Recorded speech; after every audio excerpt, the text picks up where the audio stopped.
देखिए यहाँ 10th maths class number 10 है और यहाँ पर हम लोग गुणांक को बोलते हैं कॉफिशिएंट बोलते हैं। क्या बोलते हैं? गुणांक को बोलते हैं कॉफिशिएंट बोलते हैं। अब यहाँ पर देखो ये चीज होता क्या है। गुणांक क्या है? आप कहोगे गुणा का अंक, जनरली यही सेंस निकल रहा है ना। जैसे अगर हम कह दें 2x² में x² का गुणांक क्या होगा, तो आप कहोगे 2x² में 2x² को लिख सकते हैं 2 × x²।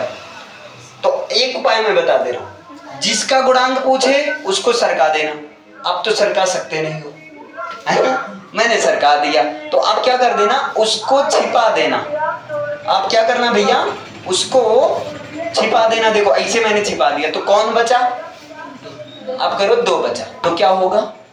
2 होगा। समझे? अगर मैं कह दूं -2x² में x² का गुणांक क्या होगा, तो आप कहोगे इसको छिपाएंगे तब -2 आएगा। समझ में आया? बस ये होता है आपका गुणांक होता है। अब कल की क्लास में यानी कि क्लास नंबर 9 में मैंने बताया था कि जो शून्यक होते हैं उनको या तो अल्फा या तो बीटा या तो जो है गामा के द्वारा रिप्रेजेंट किया जाता है। इसको किस में रिप्रेजेंट किया जाता है? बहुपद के शून्य को, यानी कि जो जीरोज होते हैं। क्लियर है? ये चीज मैंने बताया था और मैंने ये चीज कहा था अगर द्विघात समीकरण है तो वहां पर अल्फा प्लस बीटा यानी कि शून्यकों का योग होता है। अच्छा, द्विघात समीकरण का जो व्यापक रूप होता है ax² + bx + c होता है। इकट्ठा मैंने व्यापक रूप दिया था, याद आ रहा होगा, है ना? ये व्यापक रूप होता है। तो शून्यकों का जो योग होता है वो होता है x का गुणांक माइनस के साथ, -x का गुणांक, यानी कि x ऑलरेडी रहता है और अपान में रहता है x² का गुणांक। अब समझ में आया गुणांक? आप कहोगे अच्छा तो x का गुणांक तो b है, तो हमने b लिख दिया। माइनस लिखेंगे, हाँ, तो -b/x² का गुणांक आप कहोगे a, तो -b/a। बताओ समझ में आया? इतना क्लियर है? मैंने कल बताया था कि शून्यकों का जो गुणनफल होता है वो होता है अचर पद। वो क्या होता है भैया? अचर पद, जो अकेला होता है बेचारा, अचर पद। और अपान में होता है x² का गुणांक। ये चीज होता है ना। आप कहोगे अचर पद यहाँ पर अकेला कौन है? c है, तो हो गया c। x² का गुणांक आप क्या बोलोगे? a, यानी कि c/a। ये चीज मैंने कल बताया था, समझ पाए ना?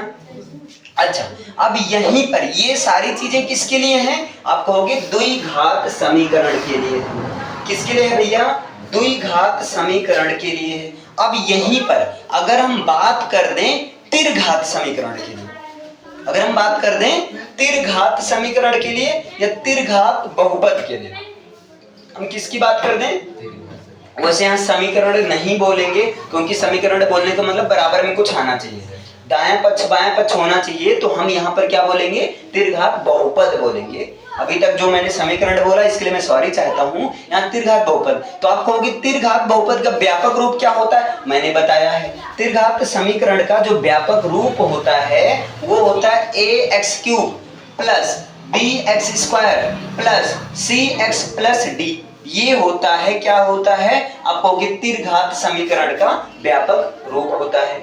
अगर मैं आपसे कहूं त्रिघात समीकरण के लिए शून्यकों का योग, तो त्रिघात समीकरण का मतलब 3 शून्यक होंगे, बहुपद के 3 हल होंगे, एक अल्फा, एक बीटा, एक गामा। एक अल्फा, एक बीटा, एक गामा। तो alpha plus beta plus gamma, क्या इसका आंसर सॉरी, ये क्या कर दिया मैंने, यहां इनको लिखना चाहिए अल्फा प्लस बीटा प्लस जो है गामा। अगर आपसे मैं कह दूं कि भैया त्रिघात समीकरण के लिए जो बहुपद का शून्यक, क्या ये सूत्र चल जाएगा? हाँ बिल्कुल दौड़ेगा। समझे? समझ में आया? देखो काम आसान कर दिया ना। अगर मैं कह दूं बहुपदों का सॉरी त्रिघात समीकरण के लिए शून्यकों का गुणनफल यानी कि alpha into beta into gamma, क्या ये चल जाएगा? आप कहोगे हाँ बिल्कुल दौड़ेगा, लेकिन लेकिन लेकिन लेकिन यहाँ अचर पद सी नहीं बल्कि डी हो जाएगा। अचर पद सी नहीं बल्कि डी हो जाएगा, और एक्स स्क्वायर का गुणांक तो वही है। एक्स स्क्वायर का गुणांक क्या है? वही है। लेकिन इसके साथ में आपको ये ध्यान देना है, ये जो अचर पद रहता माइनस के साथ रहता है। ये जो अचर पद रहता है ये किसके साथ रहेगा? माइनस के साथ रहेगा, यानी कि माइनस डी अपान ए। अभी कहानी बाकी है। अगर हम कह दूं, अगर कुछ ऐसा हो alpha into beta plus beta into alpha और बीटा इंटू गामा, और प्लस जो है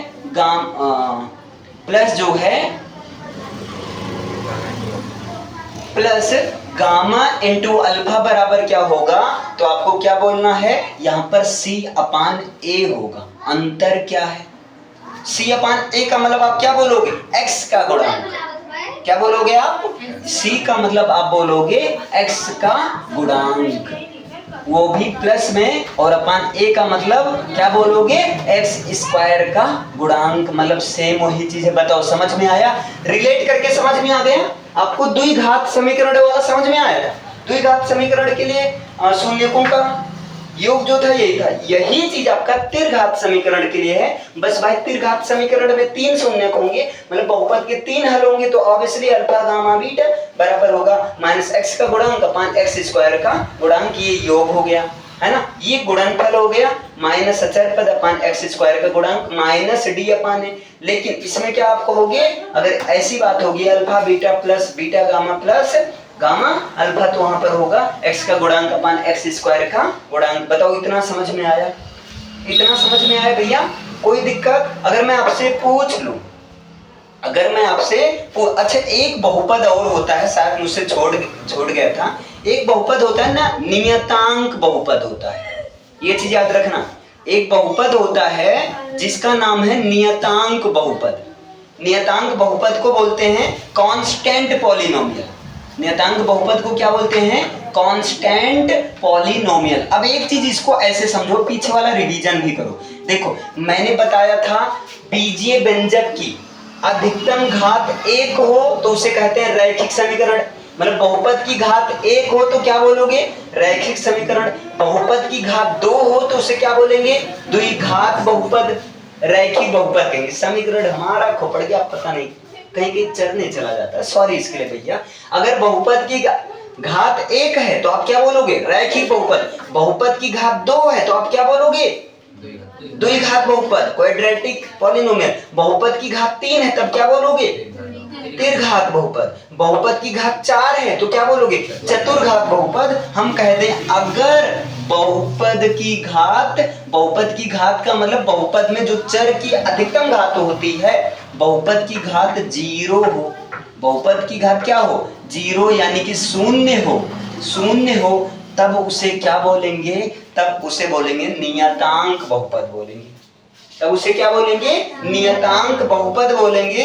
जैसे अगर हम कहते हैं बहुपद बराबर 8 क्या है तो आप कहोगे यहाँ घात है, ये नहीं है, मतलब ये क्या है? नियतांक बहुपद। आप कहो अच्छा बहुपद की घात तो 0 होनी चाहिए, यहाँ तो चर है ही नहीं, तो क्या हम इसको ऐसे नहीं लिख सकते हैं? 8x की घात 0 नहीं लिख सकते हैं, क्योंकि किसी भी नंबर की अगर घात 0 होगी तो उसका आंसर क्या होता है? 1 होता है।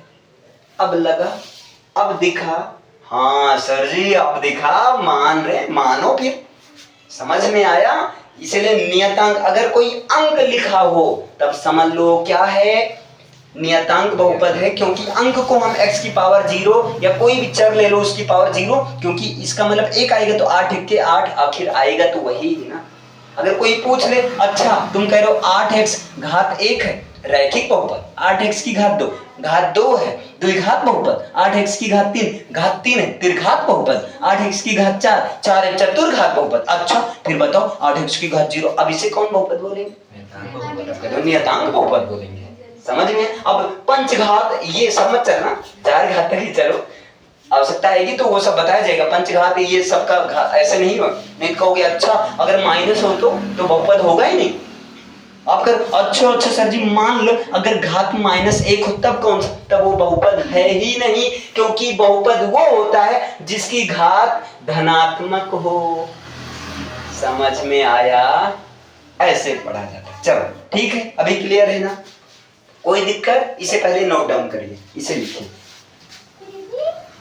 देखिए भाई यहाँ पर x स्क्वायर का गुणांक नहीं होगा, इसको थोड़ा सही करिएगा, x क्यूब का गुणांक होगा, क्योंकि त्रिघात बहुपद है ना। और यहाँ पर क्या होगा?